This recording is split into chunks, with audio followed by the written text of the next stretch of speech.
안녕하세요. 3일 경제독립TV 신동일 꿈발전소 경제독립운동가 신동일 소장입니다. 오늘은 세종대학교 홍익희 교수님을 모시고 달러 이야기, 유대인 이야기 등등 재미있는 이야기를 한번 들어보는 시간을 갖도록 하겠습니다. 교수님 안녕하십니까? 예, 안녕하세요. 예, 바쁘신데 나와주셔서 감사합니다. 네. 네.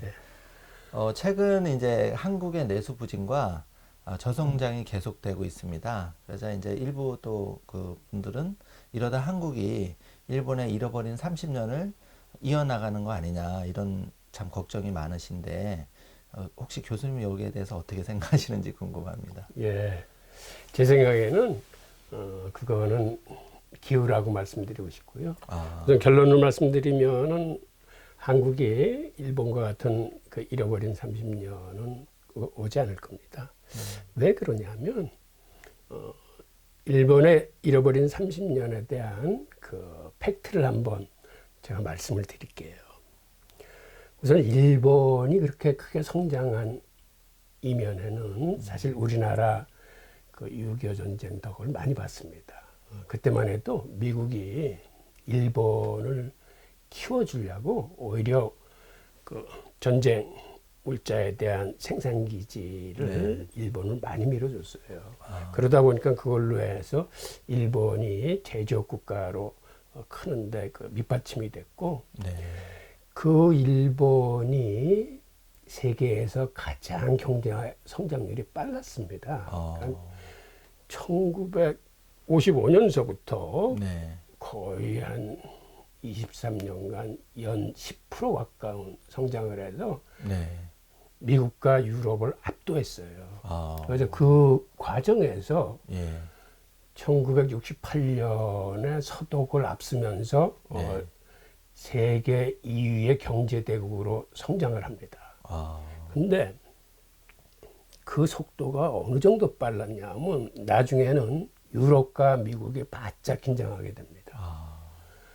그러니까 1985년도 같은 경우 세계 10대 기업의 8개가 일본 기업이에요.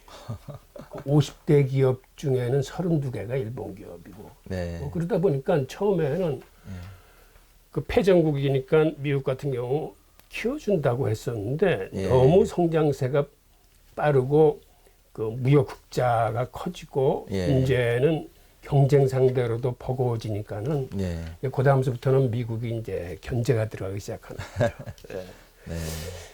그러니까 당시 일본이 어느 정도 컸냐면 1985년도 같은 경우에 세계 최대 기업이 일본의 그 NTT라는 통신사거든요. 그 통신사의 시총이 우리나라 GDP보다도 더 컸어요. 그 정도로. 그 정도로. 그리고 87년 같은 경우는 일본의 시총 자체가 미국을 추월해 버립니다. 그러니까는 그 당시 미국이나 유럽의 MBA에서 도대체 일본 기업들이 어떠한 특성과 그러한 재주를 가지고 저렇게 고속 성장을 하는지 스터디 케이스였었고, 그런데 사실은 그러한 방향으로 계속 잘 나갔으면 되는데 사람이 이제 크면은 이제 견눈질을 하는 거죠. 그게 1981년도에 그 일본 기업들의 그 재테크 그거를 일본어로 자이테크라고 그러는데 그 자이테크가 이제 시작되게 되는데 이게 그 런던의 유로본드에서 그 신주 인수권부 사채를 발행하게 됩니다.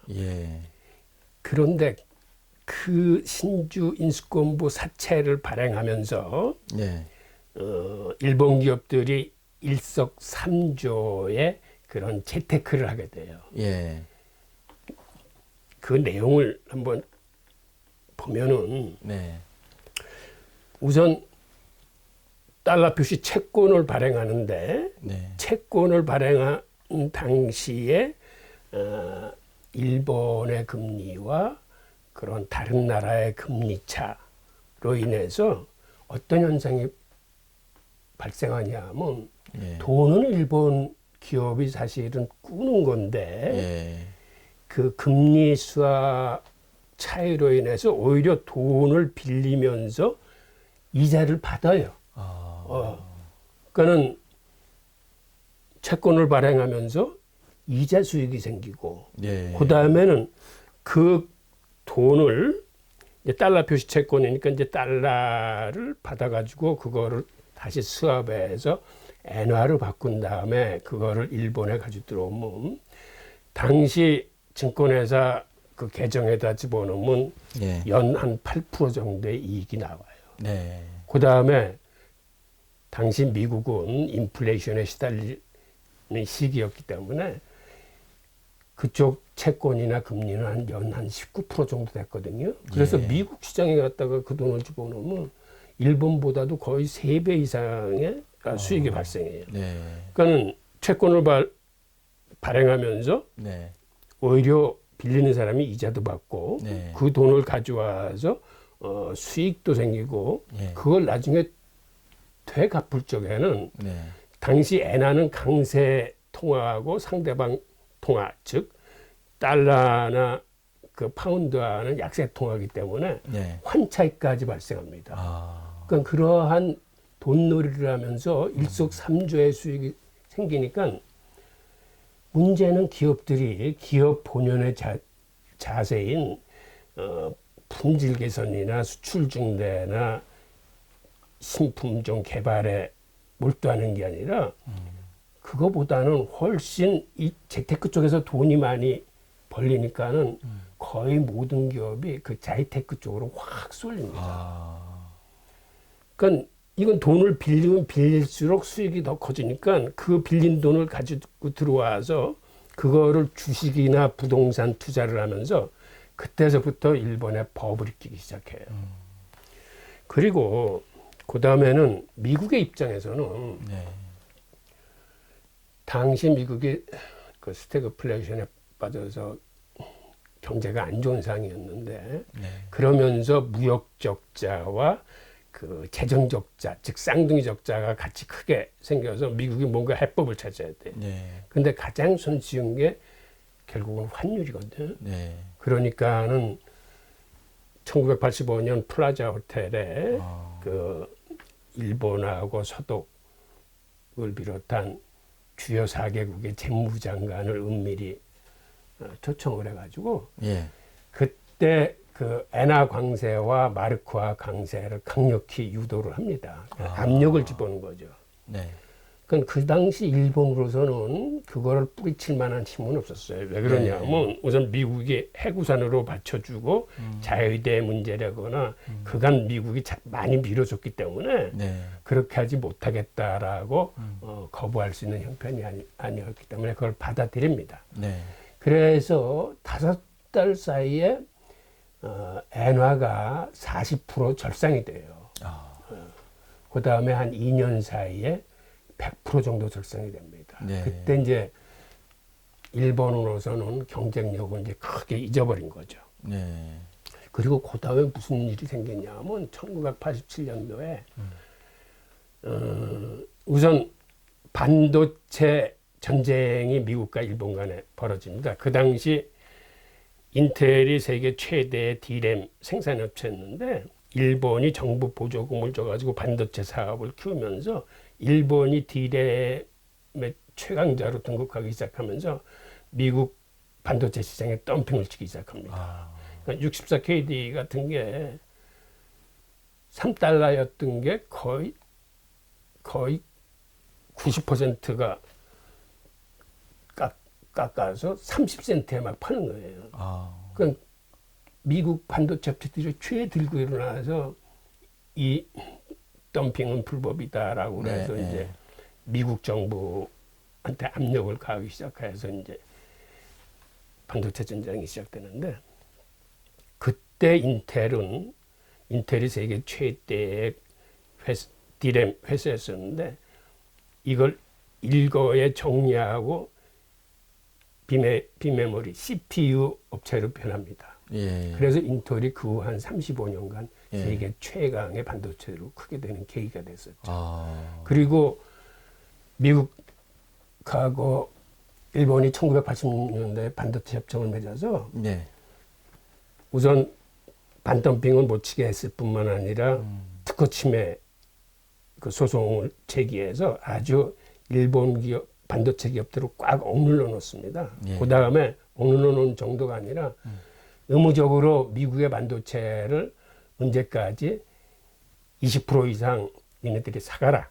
아. 해가지고 그 다음에 일본이 결국은 미국의 저가 반도체 수출을 중지해 버립니다. 아.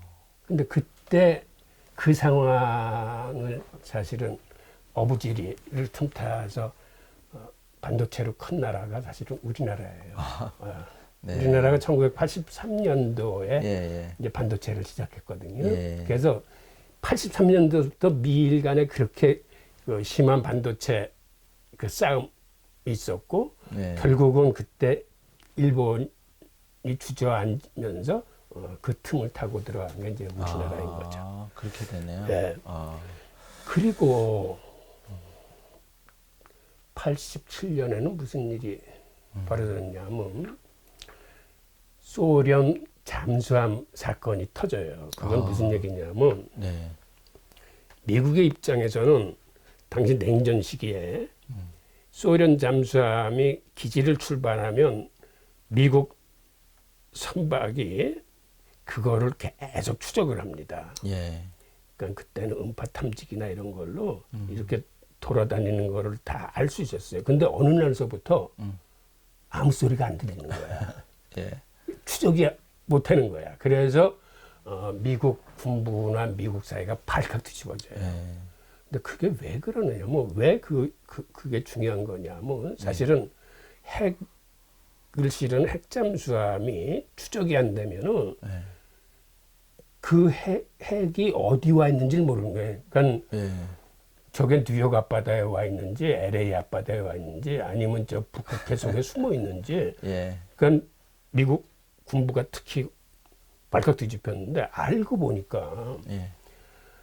일본의 도시바가 예. 아주 최고 성능의 잠수함 프로펠러를 만드는 기계를 몰래 판 거예요. 아. 그러니까 그 당시 코콤에 위반되는 거예요. 예. 예. 그게 알려지고 나서 하여튼 일본과 미국 사이에 굉장히 안 좋은. 네, 안 좋은 기류가 있었어요. 예. 그때 또 무슨 일이 터지냐면 미국으로서는 플라자 합의를 통해서 일본의 엔하고 마르카를 강제 절상시켰는데 예.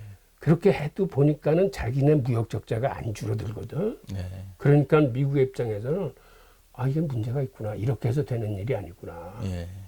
괜히 달러만 약해지고 전혀 이게 그 무역 수지 저거에 도움이 안 되는구나 해서 2년 후인 1987년에 다시 불러가지고 루브르 합의라는 걸 합니다. 근데 루브르 합의라는 건 뭐냐면 네. 이게 환율로서 해결된 문제가 아니라 네. 니네들이 즉 일본과 독일이 내수를 분양시켜가지고 미국 물건을 많이 사야 이 문제가 네. 해결된다. 이게 환율로 해결된 문제니까 환율은 이제 더 이상 미국이 그렇게 그 평가자료를 가지 않겠다 하고 강력히 주문을 합니다. 그때 네. 일본으로서는 또 잠수함 사건이 터진 다음이라 이걸 또 못하겠다고 못하는 거야. 그렇죠. 그래서 어떻게 진행됐냐면 미국은 오히려 금리를 올리고 예. 일본은 금리를 굉장히 낮춥니다. 내수를 네. 부양하려고. 예. 그러니까 금리를 낮추면서 내수를 부양하면서 부동산 시장을 키워요. 그래서 내수 친자책을 쓰는데 예.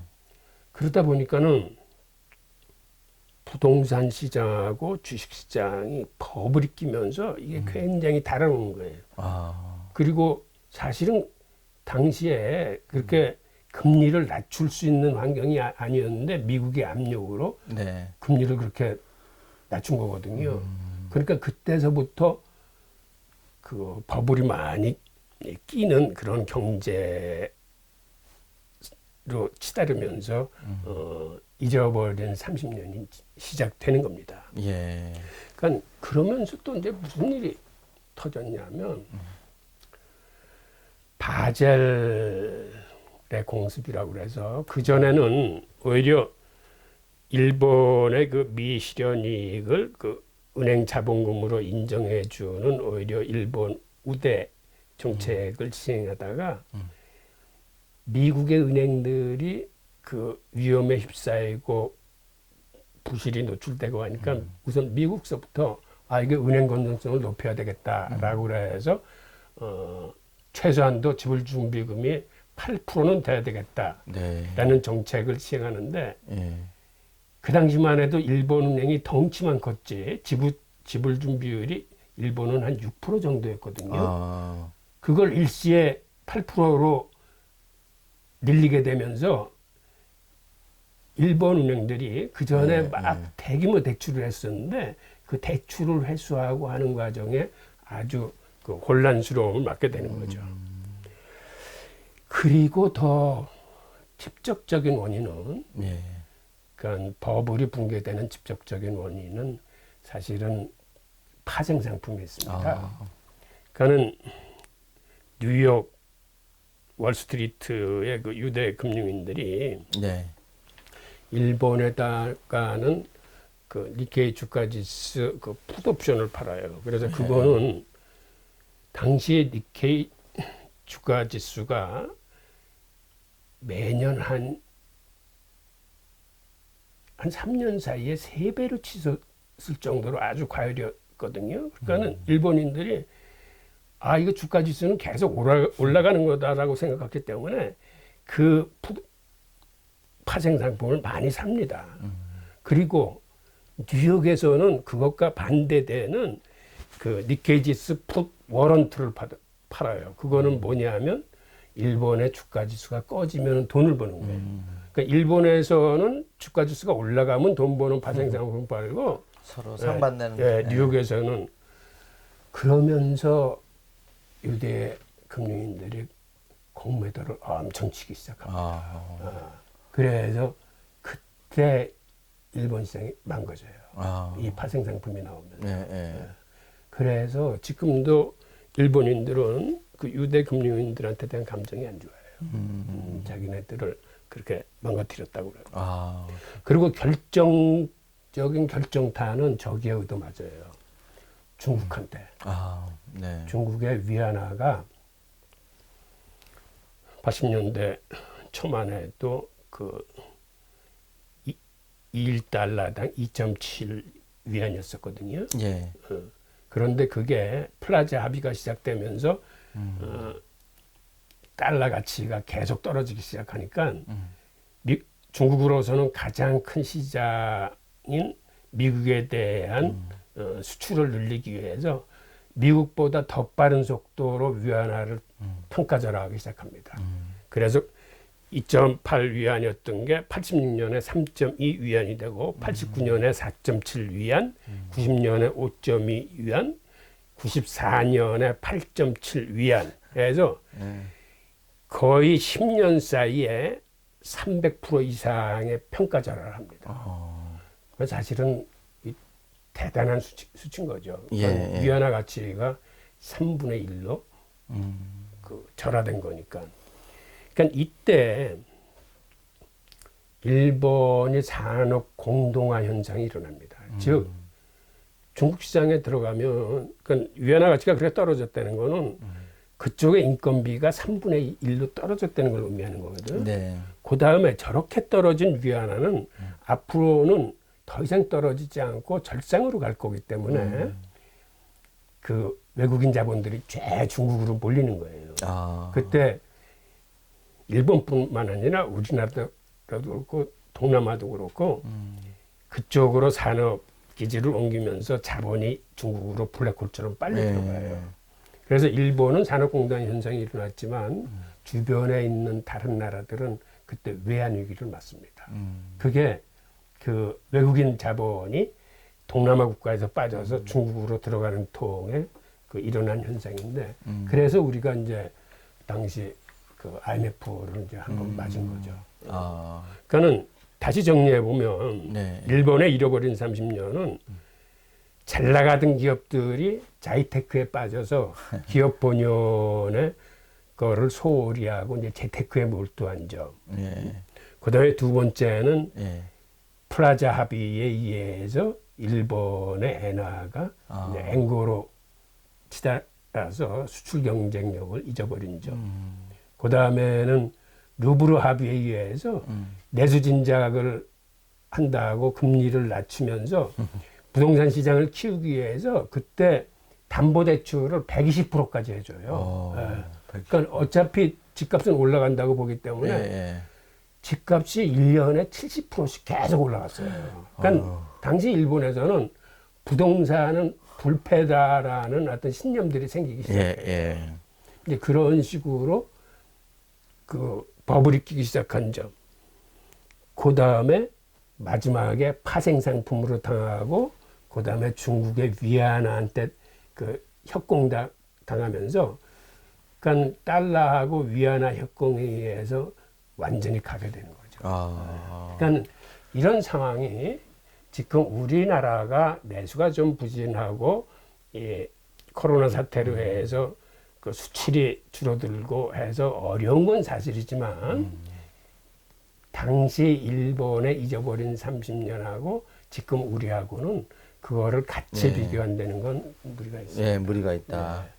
그래서 결론은 이제 뭐 그런 아까 질문에 지금 일부 국민들이 걱정하는 일본의 잃어버린 30년을 이게 결국 그와 다르게 갈 거라는 이런 예, 말씀이신 예. 거죠. 네. 지금도 그 코로나 사태로 인해서 우리나라 경제가 상당히 어렵습니다. IMF가 올해 경제 성장을 마이너스 3.3%로 이제 예측을 했는데 예. 그나마 다행인 것은 세계 10대 선진국 중에서는 그게 그래도 가장 선방하는 거예요. 아.